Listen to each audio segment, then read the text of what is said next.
world of fashion with Jiva Collections, your home of quality style.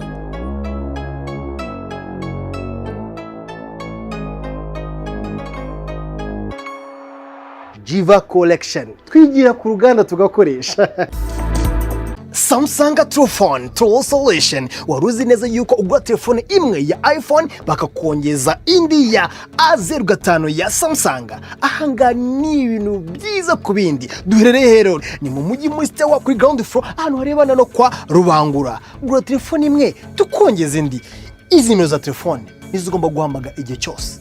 Ese warubizi ko dufite promotion turababwira ni nyinshi cyane ibyo tubafitiye nakarusho. Samsung True Phone True Solution. Sibura ketchup ni umuntu mubi. Ketchup nta neza kwifuriza. Buriya nyine bakimara kumenya ko twite nyine wowe.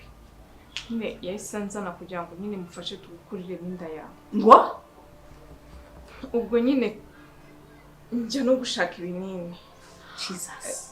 Ariko twatumye bamenya kujya kubizana. Nawe nyine urumva arabimenyaho, amenya gahunda zacu dufite. Sinzi ikigo nako nyine urumva ni Imana. Ni Imana yabikoze tuma nyine Ubwenge ubwoko bwanjye butekereza neza. Mwebwe mwashatse gukuramo inda yanjye. Sure ngenda rengana mu bintu byose mvuga. Mumve ko ndi kurengana ko njye narakoreshejwe. Narakoreshejwe n'aka kanya urabona ko birangarutse nyine mutima wanjye mwiza nagize gufasha umuntu nzi ko ari umuntu muzima sanga nyine ni umuntu udashobotse. Ibaze ko yashakaga kukwica agatumizaho ibinini ngo binywe. Inda ivemo wapfa wakira yakugwa nabi yakugwa ibyo ntiyarabyitayeho. Icyo yashakaga nuko yumva ko utagitwite. Birangije biba birapfuye. Bamenya sinzi aho yatorombotse araza barabinyweye. Abinyweye nawe sinzi umuntu wamubwiye yuko ari ibintu bikoramo inda n'ibiki. Aradutesha umutwe ngo matrisi yigiye kuvamo ngo n'ibiki. Hanyuma se inkuru y'umwana isubira inyuma. Wumvaga nyuma yo kumara kunkuza n'inda wumvaga umugambi yarafite ari ketchup. Ketchup we nyine afite gahunda yo kuguhemukira pe. Ariko yayigira. Cyangwa se akabyihorera. Jewe ndahari kugira ngo nawe nushaka kumurwanya uzampamagara. Sore ukunda ari umugome. Anje njyewe ntago nakora ukundi umuntu akoze kuko ijambo ry'Imana riravuga ngo ikibi cye kukunesha ahubwo unesheshe ikibi cyiza. Njyewe ntago nakora nkuko yakoze. Gusa ubu mbandushijeho kugirira Imana yanjye icyizere no kwitonaho cyane kubera yuko niyo igaragaza ibyari bihishwe. Kwa ko yimura imisozi itabimenye ikayubikana uburakari bwayo. Nako ndakamenya kuko iyo nasenze ntago ari bayari niyo izanye ibibihishwe byose imigambi yose mwacuze irayinyereka rero ahubwo Imana yanjye nihabwa icyubahiro nuko agitekereza abayisenga. Nje ntabwo nigeze ncura iyo migambi ni ketchup ahubwo wese ko numva udashaka nyine kuba elegant ntabwo mvuze ngo nanjye ujye kumwihoreraho ariko ushobora kumemukira gatoya ukamwereka ko nawe uzi ubwenge kandi ngenda hari kugira ngo nzagufashe. Nta mukozi w'Imana wihorera Anje. Ako boss ubwo bisekeje ni njyewe nawe b'abahungu tubana twenyine. Abandi bose n'abakobwa kandi abenshi bo bafite uruhare. Siyo nk'uyu wenda udafite uruhare nubwo ugiye kujya kumucumbikishiriza. Ariko kera ari umukobwa bitaga Josiane amwibuka boss. Josiane agenda akabwiza ukuri nubwo agiye gushaka mabuja ukamushaka nta kibuno afite. Ujya wibuka ikibuno cya Josiane boss? Ese ko muri kibuno cyo kikubwiye boss? Kira mukobwa cyari mubi. Cyo nubweza. Ese boss ko mubwiye ikibuno nkumva nacyo kikubwiye. Ikibuno cyo mukobwa yitaga Josiane. Cyo ndubwira mukobwa ze. Uko mwanze burundu ubudashaka ko n'umuntu amuvugaho kandi niba biteye sore yajya kuza akagufata wamuzanye mu nzu bakatabaguho muri babiri nawe ubundi kugeza kuyo nimba unagushaka kumuvugaho ahubwo wenda bikubera isomo naye ukizwe umaramaze ntuzongere kugendera mu nzira mbi ikibuzwa cyose n'Imana ukireke kuko Imana igufite mu mugambi mwiza kuko mwashoboraga no kunyica mukaba mwajyanwa imbere y'ubutabera kandi gukora icyaha nkana kwica umuntu nago mwaburi imyaka 25 mukatirwa. Hagushima Imana ko utaguye muri ibyo bintu kandi igihe umutima wanjye urera ndakubabariye nawe ndamubabariye kubera ko njye ntabwo njya nkora nk'uko undi muntu akoze. Nta kibazo njye mbabarire we nushaka nunamubabarire rwose ko mukiri no kumwe ariko njye mbabarire. Ugenda amahoro kandi ntugakore icyaha ukundi ibyiza ukizwe umaramaze kandi nawe buriya Imana itumye hari ukuntu bigenda bikivungutanya kugira ngo mushwane. Imana yari igufiteho umugambi kugira ngo ubashe gukizwa umaramaze. Ni byiza rero ko wagakwiye gukizwa ntongere kugambirira ikindi sibyo. Sawa basi mbabarire ndakubabariye ugenda amahoro twebwe turabana zero tubereho gushimisha Imana no kutagendera mu bidafite umumaro tukirindiye icyaha n'igisa nacyo. Nawe rero wirinde icyaha n'igisa nacyo nicyo kintu cyonyine gishobora kuguhesha amahoro sibyo. Usubira mubabariye gutyo gusa ndamubabariye kwako hari intambara Imana nayandwaniye ntarinzi yagiye inyuza muri ibyo bintu byose ntago mugenda ari kubasha kubyinyuzamo. Rero ya Mana imwe itureberera hamwe tutabasha kureba ikaturwanira izo ntambara igafata abantu ikabagira akabaro igashyira ku karubanda ibyendaga kudukorerwa kandi ikica imigambi y'inshakuru kugira ngo amaboko yazo adasoza gukiranirwa kwazo. Iyo niyo naramya ntago najya kuvuga ngo ngiye kwihorera iyo koze ibyo ngibyo n'ibindi zabikora. Muganirize azarumwe sawa ugarukira Imana kandi ugarukira aho ngaho Imana iragushaka. Uraje uzanakira mukundira kuko yaza gataga 200 byibanze byirukanze none yanyura ikibuno bagafite none twagenda nta kibazo.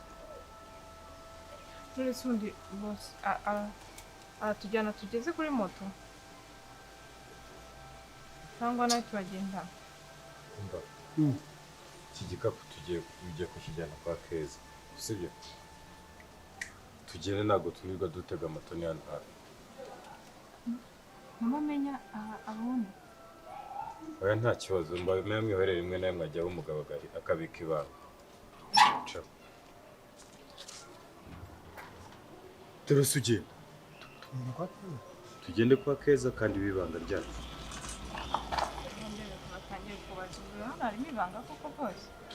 Yute kandi ushinzwe amabanga njye na boss ubu se kuje tumo turagana ku kibuno cya Jose. Yute se we kahibaze n'ikiganiro mwamufitanye ndi ku cyumba kakanya. Ese ko utangiye kuzana ubuzare hagati yanjye na boss uziwe imyaka twamyemeranye na boss uza mabaka yute amabaka nse none naza kabigira ketchup bagenda gutaka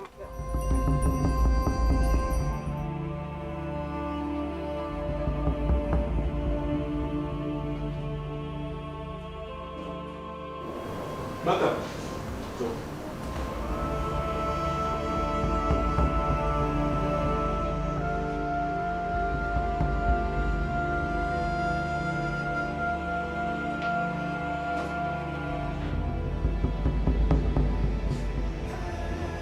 Sasa, mfite kibazo.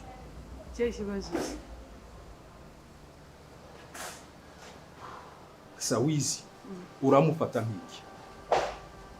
Mfata nk'iki se umuntu usanzwe Muzima uwaye. No, umuntu usanzwe wagize ikibazo cyo mu mutwe. Aho sibyo nakubwiraga se ngo tumujyane kwa muganga. Sasa mara hii si ngomba uramujyana kwa muganga. Kubera iki? Yakize. Yakize.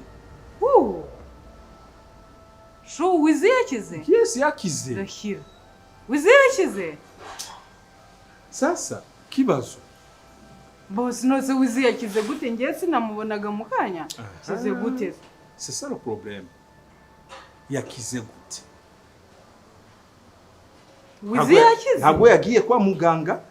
Nta gukora kindi. Ngiye dore kumubyagenza. Sasa ngiyewe eyes. Okay, wareze nkajya kumureba. Subiri, mumva kitoya. Nilikuwa nafanya masuku pale. Ku comptoir. Kisha eyes arasa na ji. Sasa ndamu akaji. Namubwiye arebe bakiriya pale musare. Sasa ndafata ile ji ndagenda ndahereza wizi. Barambwiye ntenzaniye ji wizi. Ndamubwiye yarazanye. Ndamuhere. Wari umubwiye ngo ayizanire wizi. Ndari namubonye gutya tu arayifite namubwiye wegenda mu bakiriya nge yiji napatie wizi. Sasa ndahereza wizi ile nani ya uguruguru wake anamaliza. Sasa kumaliza anafanya hivi.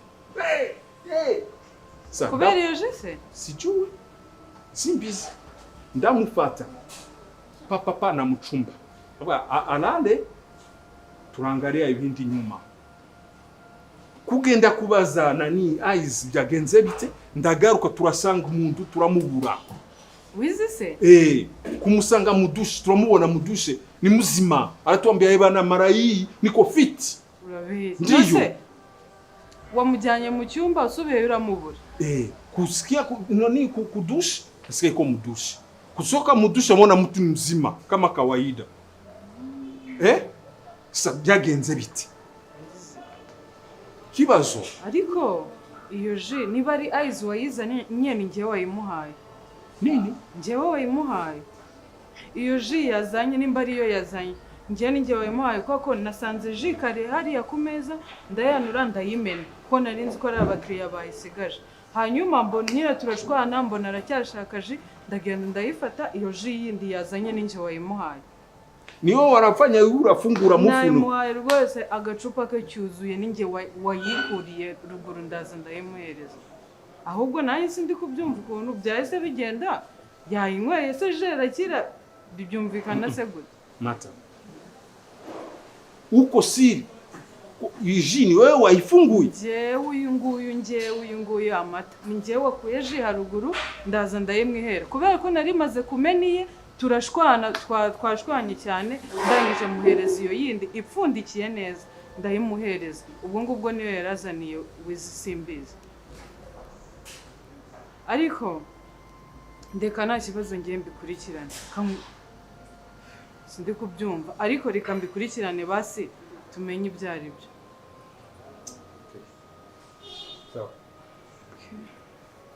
lakini tugire umuntu ubwira waifanya kazi yako tu hivi lakini usiseme kitu tuvuge ijambo na rimwe ushaka kugira uravugisha ninge uravugisha nta kibazo sivyo nta kibazo reka mukurikirane menye ibyo bintu byo ari byo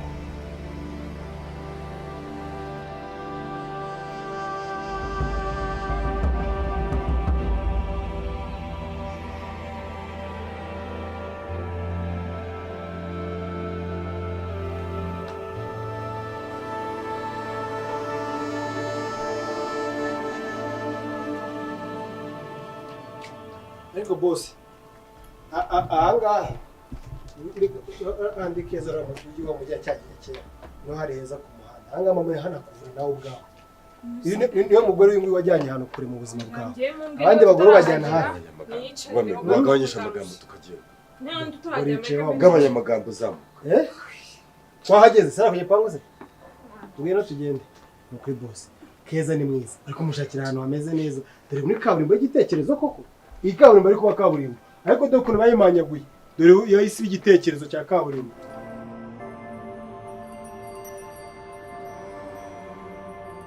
umanga n'imbere leta adakunda kugenda se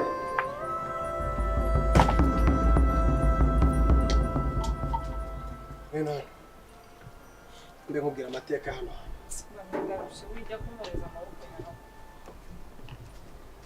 tangiye kuyema wizengeka kuri boss cyane nabaye nagiye mbibona mwese wagiye twara neza ubwo se ngiye umutima mwiza akabafasha bivuze ko mwizengekwa nuko boss akunda kwifashiriza ugasanga afashije nk'umuntu bitari ngombwa ariko rwose nyatari ubuse Keza arimo ra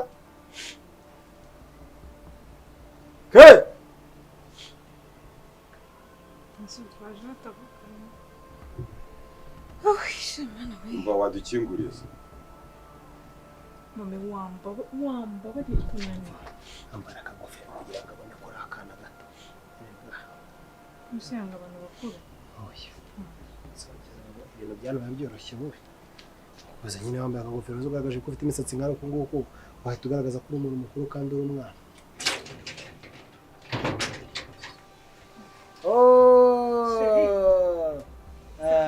Keza.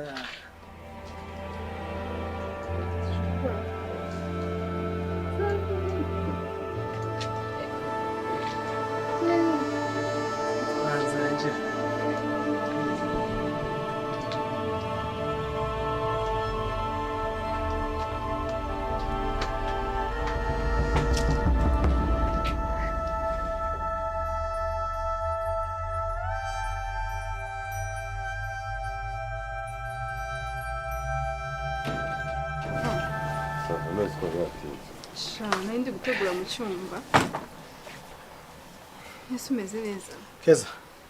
Wongeye kwirirwa neza cyane. Ni byiza makuru. Ko hageze. Ikivarisi bamye ngo nze ngo nyitwaye. Aha naheze. Nari nje hano. Dore rero uyu nguyu ni mushiki wanjye kwa mama wacu. Niyo ndi nakubwiraga. Yagenze gute? Narebye kumujyana muri abagore numva bamugira nabi. Ndavuga reka abaje hano sibyo cumbikiro gato. Sava. Yitwa Keza. Keza nanjye nitwa Ange.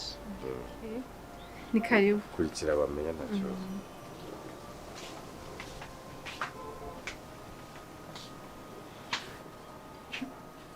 Mugabo mwiza rero mbwira. Uriya ngo mupfayiki? Uwo ni mushiki wanjye. Seka n'ikiwanyu mwese mbazi, buriya abaye mushiki wawe ate? Ntabwo mushiki wanjye urabazi ariko kwa mama wacu urabazi. Nono cyane uriya ntabwo ari urungano rwawe, uriya ni mutoya. Gusa ari kumumenya ute ko? Hanyuma kuki muzanye hano utamujyanye mu rugo rwawe? Kandi nkubwira ngo ntabwo ushaka kumujyana muri bariya bagore. Wamubwiye ko njye nawe dupfana iki? Arakizi. Usibye ko atari ngombwa no kukimubwira icyambere nuko uri ko abona icumbi. Hanyuma ibindi azagenda ryari? Icumbikira iminsi 3 cyangwa 2. Ntabwo bizarenga icyumweru ariko. Kandi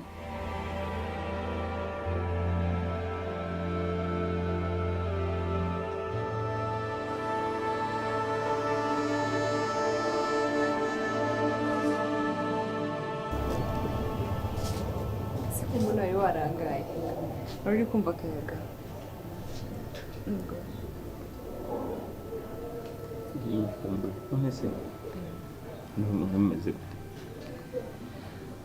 hano tumeze neza cyane, tumeze neza, ubuzima bumaze kubumenyera. Nzongera imihaga cyane muko nari mukumbuye.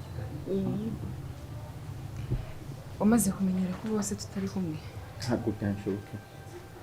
Buri gihe mbankumbuye ndi gutekereza mvuga ngo se uzagaruka ryari. Uzi ko none icyumweru kigiye kumbara igihe kinini cyane pe. Buryo ndi kwibaza igihe uzagarukira noneho ndi kubona uruzu rwarabaye runini rungana gutya. Kakazu gatonya nzi. Cyabaye kinini none uzi ko ndyamye ku buringa hindukira gutya ngakoza hirya ukuboko. Nta kintu na kimwe mba ndi kubona. Nanjye nari mukumbuye cyane. Ahubwo byuza kundeba. Hano se simba mbona hano kuza buri munsi rega byanteza ikibazo gikomeye cyane. Ko buri yongeye kuza hano yabinsaba kubanza kuvugisha nkabanza nkareba nkareba ko nta n'umuntu n'umwe hari waba uri kutureba nkabona kuza hano.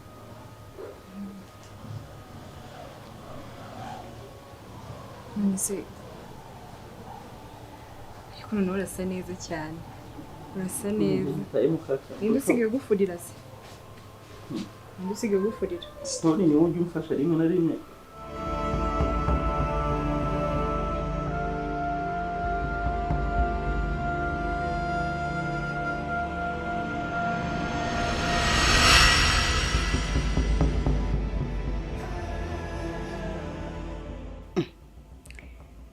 Mana yanjye, ibyo ntekereza niba ari byo.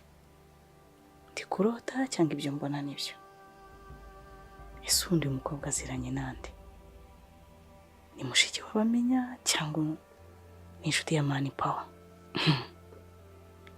Ndabafashe, ndabata mu kibazo, uransobanurira ye kuri kuramenyekana, kuko ibintu bari kwikora bisobanuye ikindi pe. Ko mbona umuriro bari kuwatsi wanjye, ibindi kubona ntago bijyanye pe. Bimeze nko gusomeza amata amaganga, ntago ko uyu mukobwa akwiranye na mani pawa. Bibaye ari byo sha imbwa yaba yanyoye amata ikayasomeza keke. Ndaje mbanike ndamenya ibyo ari byo.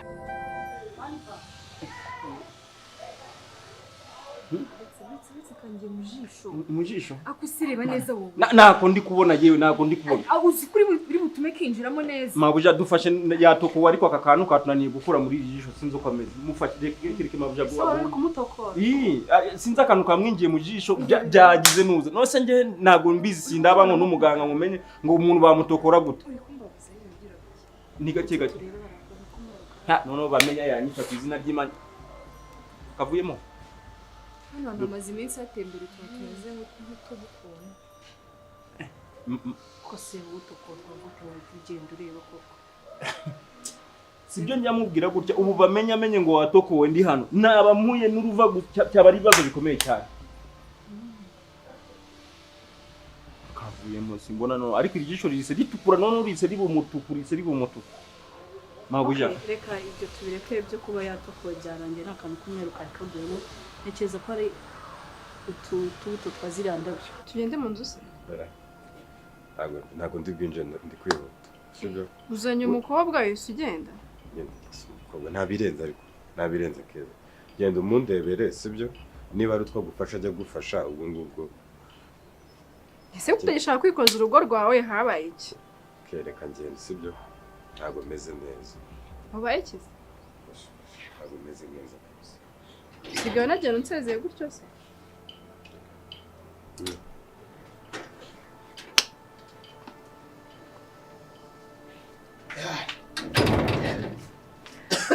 sibami uriya mukobwa ni uwahe ni uwo mu rugo hariya ngenda bisika avuye iwanyu ni icyapfa ni kinakanimba numvaga bose avuga ngo ni mushiki we mushiki we harya sambwiye kuzi imiryango yo kwa Kanimba ndayizi kwa Kanimba se bafite umukobwa ungana kuri abo karabona ko kwa nyina wawe kwa nyina wawe barakwakingo ngo by'amasano ngo biraho ngaho wese wabyize uyu mwana w'umukobwa aritonda nta kibazo cyakora imirimo yo mu rugo umutwara nk'igicucu uvuga ngo ntaraguzanya no gukora ubu ngubu ubonye umukozi wo mu rugo yandi yo kuza gukora uturimo twato nato hari nzongera kuza gukora ubu ngubu ubonye umukozi wigendera muri make ni nko gutora ishitamba yaje gukora iki uriya mukobwa ngo hano yabaga ntabwo byagenze neza ngo ahitahava araje rero arabafite ko bari mu cyaro ngo araje ngo arebe ko boss yamushakira akazi naha akaba arimo arakora akwiye ko azamara igihe kingana iki icyumweru ngo ntago azakirenza namara igihe kinini azamara nk'umwaka ubeze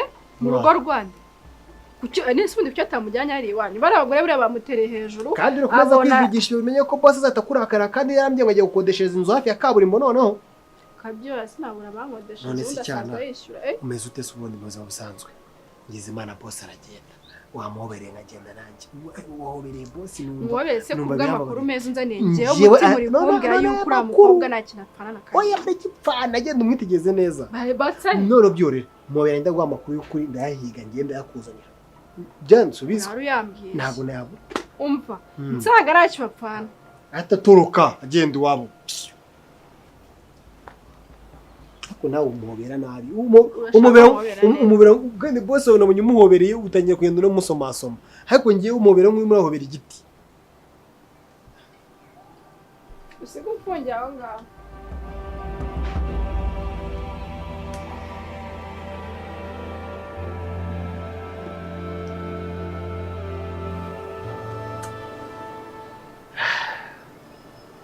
ndamuka mbaye mu boss nzafata ibyana byose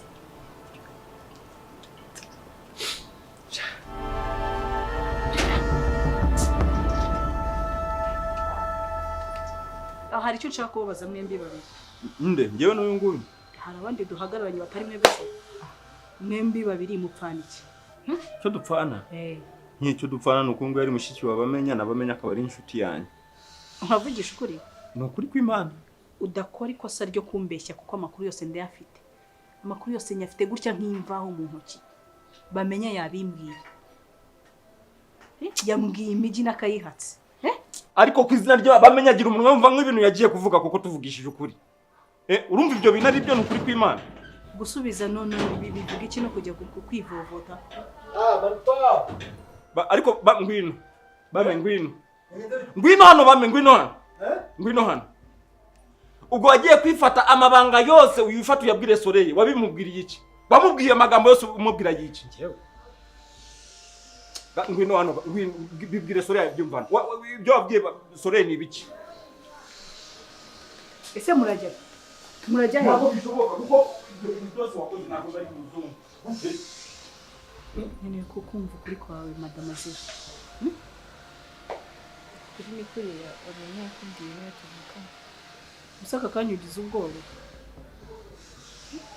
siko wihinduranya nkuri ziramire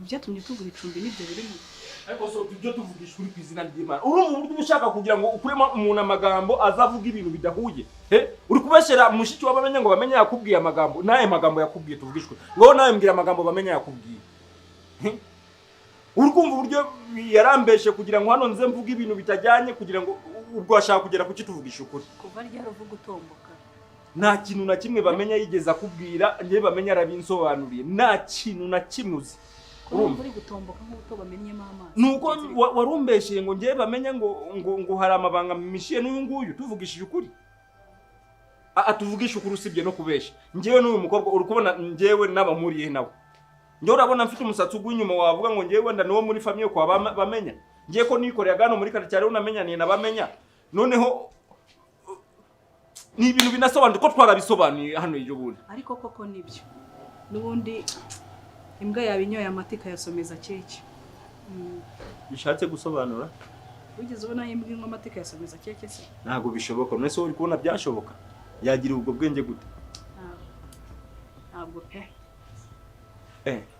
ariko rusibiye aho uzarengera rusibiye harya inzira yakuzanye urayizi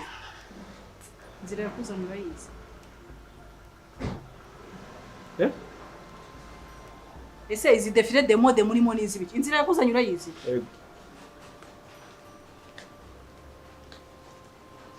imico ya mushiki wawe ndaza kuyigaho nawe imico ya mushiki wawe iraza kwigwaho turi kumvikana wamuzanye hano kugira ngo utangire umushumurize imbwa n'abagenda bose bitangire bimumasamose ntabwo umuco rero dutanga unza vaye hano hano tugende mu nzu tugire ibyo tuvugana tubivugira ngamabuja tubivugira ngiye kuva wajunya telefone yanjye muri toilette ubu warigiye bigeraho nkatongera bikazamuka nkabyibuka akajinya kakanyica nubwo wagize uko kintu ko mushiki yaza aturanga kandi ibyo kugenda ukabwiyeshyira abantu wongeye ngo nakubwiye ngira kintu ngize nkubwira nimba nazanye umunani mushiki wanjye ukabutaratangira kubyemera uzabyemera gute uzabyemera se ko nafashe amafoto ya Ado namufashe mwayereka kanimba cyangwa yuko nafashe isaha ya Ado n'inkweto ze wizeye ko nabigurishije ni ibizibiti nk'ibiki byose nahita mbifata nkabishyira hanze ko wari muri operation ntibivuga ko witwara uko wiboneye nose ko ndi muri operation ni gute wigira amaneko afande ukarenza urugero utangiye kuneka abantu nyefite ibintu nakubwiye aho ngo byaba ari ibintu byo kuzana ubugambanyi nimba uzi ko ndimo ndakora nawe kandi mfite ibyo nakwihanganiyeho nangerageza ugire ibyo wihanganira kandi ba mushiki wanjye akubangamiye uvuge twigire kuba we tazatuma ibyara amahoro bihinduka intambara wabyumvise kandi nta rutugurukura ngo usumbe ijose uranyumva ugende gakeya gifite uburenganzira bw'uburyo nabyimba muri uru rugo kuko mwese nabasohora hano iwanjye iki kibazo nawe uri muri twara nk'inyeshyamba wakwitwaye nk'umusirikare wema n'amategeko ntabwo bivuga kutangira kuzamuka ikibazo nawe ugenda ukitwara nk'inyeshyamba ukitwara nk'umuntu nyine ufite ibintu bimwe na bimwe ashobora kurengaho kuko n'ubundi UN ntabwo ishobora ko yamuvugira nimba uzi kuri muri gahunda z'uko wavugirwa na UN cyangwa Human Rights cyangwa ukavugira na za UNESCO baho nk'umuntu bashobora kuba bavugira reka kubaho nk'umuntu ukora ikintu akavuga ati kama yambaye ibintu byose bavugira batamfitemo inyungu ushaka amahoro ategura intambara niyo mpamvu ibi byose ngomba gukora investigation nkamenya ibibera aha ngaha turumvikana hari igihe ntambara ushiduka ari guhitanya iyo wayiteguriye nta kibazo mpinduka iswari bakanyiga mu mateka n'abandi bakamenya icyampitanye ikizabahitana reka rero ufata amateka yanjye y'umetisi tangira uyivangemo yivurugutamo wumva yuko ngo ngiye ngo ntabwo mbi ndimwe n'uramwana ese ubundi niyo twatutavindi bigutwaye iki ibigonda by'imihoro ikarakara niba uzi ko muvukana neza uri kubabazwa n'iki nimba uzi ko tuvanye urashe muraneka ngo ngiye nakubwiye iki bakubwiye yuko igisirikare kibaho kidakora n'umunsi n'umwe. Njye ibyo ngibyo reka tubyorere twe kwirirwa tunatangira urumva ko naragushyize muri batayo yanjye biguha uburenganzira bwo kuzamuka ukumva ko wayobora batayo.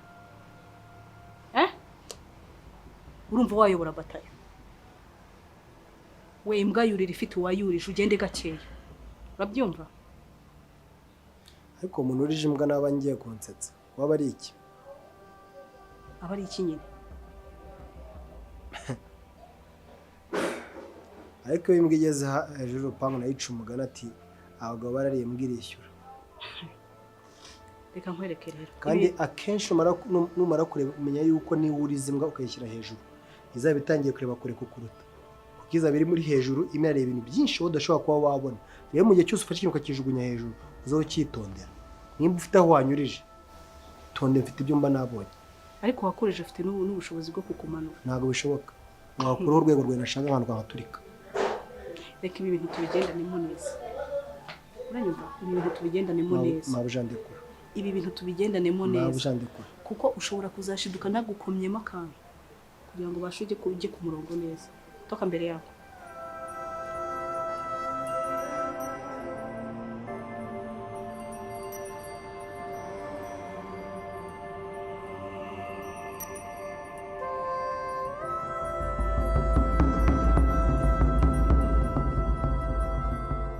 Wizi, nzakubwire ryari ko nakuvugana nari kuri telefone.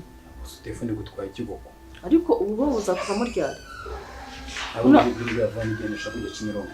Banyumvira ikinyabupfura gike. Ubu ngubu uzamenya discipline nzima yo muri Kigali, umenye kubaha abantu, umenye kubaha abantu yo muri kuganira. Ako iyi sifone y'isi yawe ubufuni ibyo. Urabona nayifashe wose? Urabona nayifasheho? Ngade nanjye akiri. Telefone yagutwaye umutima, yagutwaye ibintu byose. Wajya utusukana n'umuntu.